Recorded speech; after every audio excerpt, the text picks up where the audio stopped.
नमस्कार साथियों, फिर से आप सभी के सामने आज उपस्थित हुए हैं मैथ की एक और क्लास में परसेंटेज की क्लास लेकर।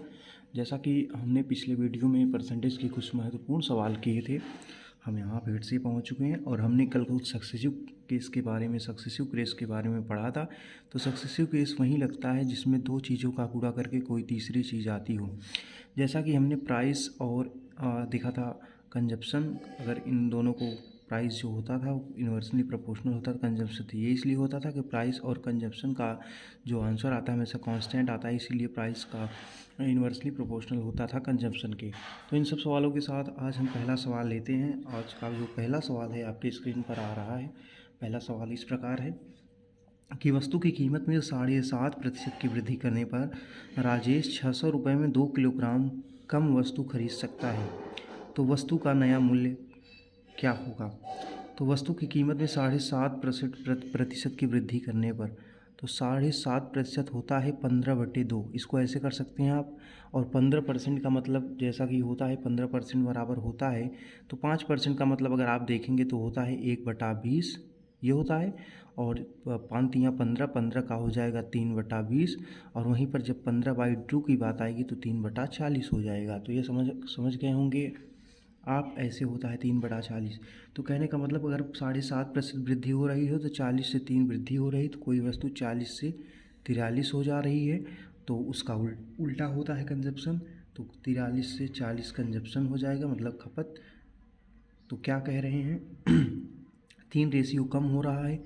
3 रेशियो कम हो रहा है, उसका मतलब ये रहा कि 2 किलोग्राम उनकी खपत कम हो जा रही है। तो 1 रेशियो बराबर हो जाएगा 2/3। तो वहाँ इस प्रकार से अगर हम देखेंगे तो इसमें सवाल में देखिए पूछा क्या है। सवाल में अगर देखेंगे तो पूछा क्या है, पूछा है कि नया मूल्य बताना है, मतलब 40 किलोग्राम का मूल्य बताना है। तो 40 किलोग्राम 40 गुणे 2/3, तो 40 दूना 80/3 हो जाएगा। ये यहाँ तक समझ में आया। फिर उसके बाद कह रहे हैं कि 600 रुपये में 2 किलो, 600 रुपया उसके पास है। कितना है? 600 रुपया उसके पास है। तो इसको अगर हम इस खपत को 600 रुपया से भाग दे देंगे तो हमको समझ में आ जाएगा 600 गुणे 3/80 आ जाएगा। तो ये हो जाएगा 8 सत्ते 56, 8 45 गुणे 3, 7 21, 5 15, 22.5 आ जाएगा। 22.5। तो 22.5 आपका आंसर आ गया। उम्मीद करता हूँ यहाँ तक समझ में आया होगा। अब अगले सवाल की तरफ चलते हैं। अगला सवाल आपकी स्क्रीन पर आ रहा है। अगला सवाल कुछ इस प्रकार है कि चीनी की कीमत में कह सकते हैं कि चीनी की कीमत में अगर 20% की कमी हो गई है। अब एक व्यक्ति 108 रुपये में, 500 ग्राम अधिक चीनी खरीद सकता है। तो चीनी की कीमत कितनी कम हो गई है? चीनी की कीमत में 20% की कमी हो गई। 20% कमी मतलब 5 से कोई वस्तु 4 हो गई है। तो इसका जो प्राइस है 5 से 4 हो गया, तो कंजप्शन कितना हो जाएगा? 4 से 5 हो जाएगा। कह रहा है कि 4 से 5 कितना बढ़ गया है? 500 ग्राम अधिक चीनी खरीद सकता है। तो 1 यूनिट बराबर, मतलब 1 यूनिट ज़्यादा यहाँ खरीद रहा है, लेकिन सवाल में कह रहा है 500 ग्राम अधिक खरीद सकता है।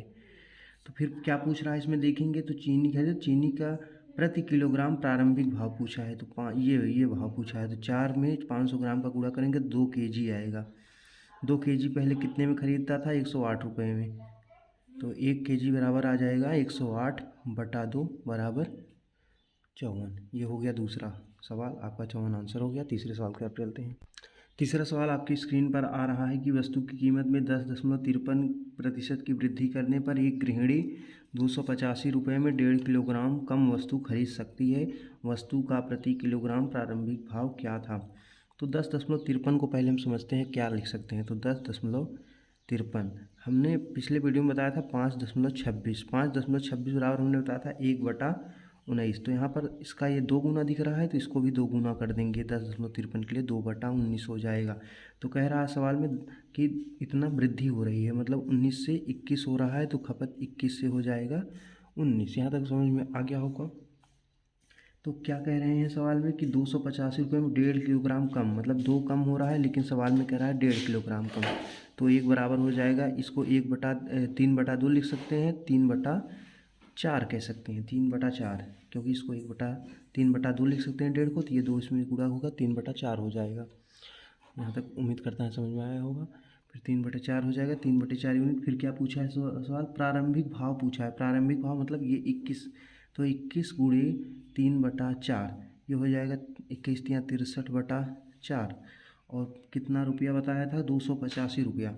तो जब 285 रुपये में इसका भाग देंगे तो हो जाएगा 285 गुणे 4/63। तो यहाँ से हो जाएगा, अगर हम 3 9 27, 3 9 27, 3 5 15 और 21 तियाँ 63। तो फिर इसके बाद हो जाएगा, यहाँ से अगर आप देखेंगे तो इसको काटते 1 मिनट थोड़ा सा, 21 गुणा 3 21 तियाँ 63 और 285 95 और यहाँ 21 हुआ 63। ये 1 मिनट इसको पूरा करने के बाद कितना आएगा, 55 4 5 20 और 4 9 36, 36 2 38/21 यही आंसर आएगा। आप इसको देख लेंगे, 7 से तो नहीं कटेगा, दशमलव में कुछ आंसर आना चाहिए इसका। 3 9 27, 3 5 15, यही इतना आंसर आएगा, 380/21। अगर लगभग में पूछेगा तो लगभग इसको अगर देखेंगे तो 21 1 कम 21 बचेगा 17, तो 2 8 16 1 8 8 मतलब 18.0 और 2 9 18 09 ऐसे करके कुछ आएगा। तो यही लगभग 18 समझ सकते हैं आप। फिर अगला सवाल आपका ये है कि एक निश्चित कीमत पर 108 किलोग्राम चाय खरीदी जा सकती है। यदि कीमत 28% कम हो जाए तो चाय की कितनी अतिरिक्त मात्रा खरीदी जा सकती है। तो 28% मतलब होता है 28% कम मतलब 100% कोई चीज़ है और वो 72 हो गई। तो यहाँ से इसको हम रेशियो बनाएंगे तो 25 चौका 100, 18 चौक 72 मतलब 25 से 18 हो रही है, तो खपत 18 से 25 हो जाएगी। तो यहाँ पर देख रहे हैं पहले क्या हो रहा था, पहले सवाल में कह रहा है कि एक निश्चित कीमत पर 108 किलोग्राम चाय खरीदी जा सकती। पहले 18 था, 108 किलोग्राम खरीद सकते थे पहले, तो मतलब एक ही रेशियो बराबर हो जाएगा 6। तो यहाँ से 7 बढ़ रहा है तो ये 25 हो रहा है। तो पूछ रहा है कितनी अतिरिक्त मात्रा खरीदी जा सकती है। अब इतना कम होने के बाद तो 7 अधिक खरीदा जा सकता है, 7 रेशियो अधिक खरीदा जा सकता है। और एक रेशियो बराबर 6 था, 7 गुणे 6 बराबर 42 किलोग्राम अधिक खरीदा जा सकता है सवाल के अनुसार अगर हम देखेंगे तो। ये सवाल सरल था बस। अगला सवाल ये है कि चीनी क्या कह सकते हैं, चीनी की कीमत 12.5% बढ़ जाती है, मतलब 12 अट्ठे 6 मतलब हो सकता है 8 से 9 हो जाता है ना। तो खपत हो जाएगा 9 से 8। कह रहे हैं कि अगर 12.5% बढ़ जाता है तो यदि अब चीनी 132 ग्राम खरीदा जा सकता है, मतलब 8 बराबर 132 किलोग्राम खरीदा जा सकता है। तो एक रेशियो बराबर 8 बराबर 132, तो 1 बराबर हो जाएगा 8 1 8 5 13 8 6 48 16.5 एक रेशियो मतलब आ सकता है। तो पूछ रहा है कि पहले कितनी मात्रा खरीदी जा सकती थी। पहले इसमें 16.5 में पहले वाला है, इसमें 9 से गुणा कर देंगे तो 16 9 140, 9 5 45 मतलब 148.5 kg पहले खरीदी जा सकती थी। फिर कह रहे हैं कि चीनी के मूल्य में 30% वृद्धि हो जाने पर, मतलब 10 से 13 हो जाने पर एक परिवार ने अपनी खपत इतनी कम कर दी, मतलब 13 से 10 कर दी। अच्छा नहीं, कह रहा है कि चीनी के मूल्य में 30% वृद्धि हो जाने पर एक परिवार ने अपनी खपत इतनी कम कर दी कि चीनी के खर्च में केवल 10% की वृद्धि हो। तो बिल्कुल हम ये नहीं लगाएंगे, यहाँ पर ऐसे लगाएंगे 10 से 13 हो रहा है प्राइस, तो उसने अपने खपत में कितनी कमी कर दी, मतलब यहाँ पर PCE होता था ना, कि अब उसका जो एक्सपेंडिचर मतलब खर्च था वो 10% ही बढ़े। तो देखिए सीधा सा बात, हमने यहाँ x माना था, यहाँ y माना था, 10 से 10 सीधा कट भी गया, मतलब यहाँ 1 आ गया, यहाँ 1 क्रॉस मल्टीप्लाई करेंगे तो ये हो जाएगा 13, मतलब x बराबर हो जाएगा 13, y बराबर हो जाएगा 11। हमने ऐसे ही बताया था। तो कितना कम कर रहे हैं, 2 कम कर रहे हैं, कितने से कम कर रहे हैं, 2 कम कर रहे हैं 13 पे, गुणे 100 कर देंगे तो ये हो जाएगा 200/13 और इसको निकालेंगे तो 13 1 कम 13, 7 बचा, 13 बचे 65, 5 बचा 13 3 39, 15 दशमलव कह सकते हैं कि।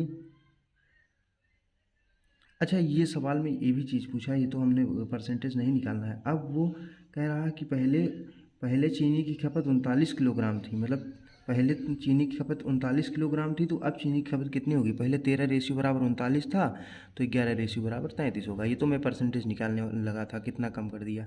तो ये भी सही है। और ये खपत पूछ रहा है, तो खपत पहले 39 किलोग्राम थी, मतलब 13 = 39, तो 11 = 33 हो जाएगा। तो इस प्रकार से हमने ये भी समझ लिया, परसेंटेज भी समझ लिया। धन्यवाद। अगले सवाल की तरफ चलते हैं।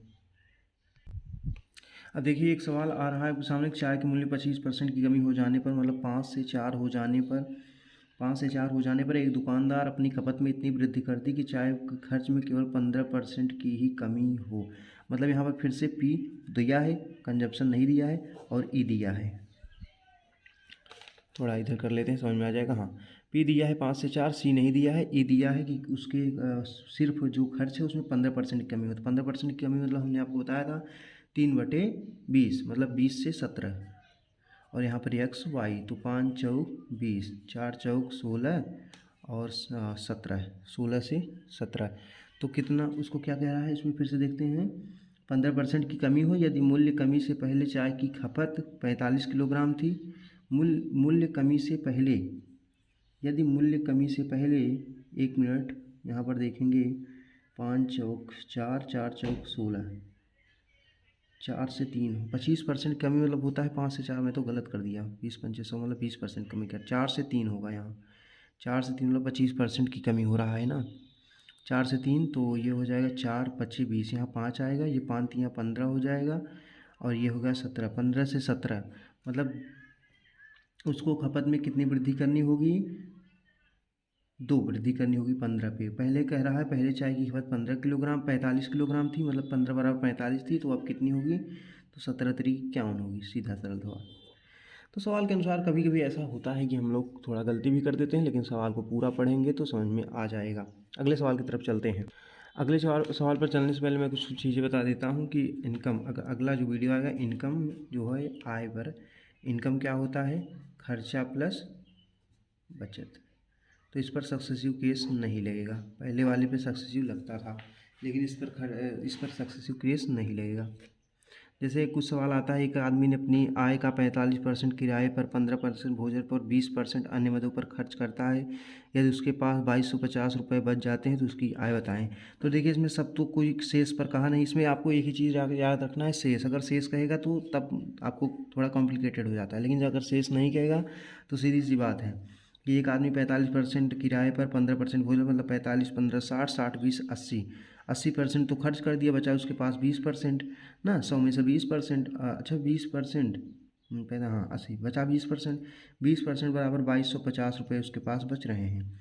तो 0 से 0 काटेंगे, 11 112.5, 112.5 जो है उसके पास पैसे बच रहे हैं, तो उसकी पूरी आय बतानी है। तो एक यूनिट का मान जब 112.5 है तो 100 बराबर हो जाएगा, इसमें 100 से गुणा करेंगे 11,250 हो जाएगा। ये सवाल है। इसके अलावा बहुत ज़्यादा इसमें कुछ खास है नहीं, बस इसी इंपॉर्टेंट सवाल के साथ मैं अपनी वीडियो को यहीं पर समाप्त करता हूँ। धन्यवाद। तब तक बने रहिए हमारी वीडियो पर, अगले वीडियो तक आने से पहले कहेंगे थोड़ा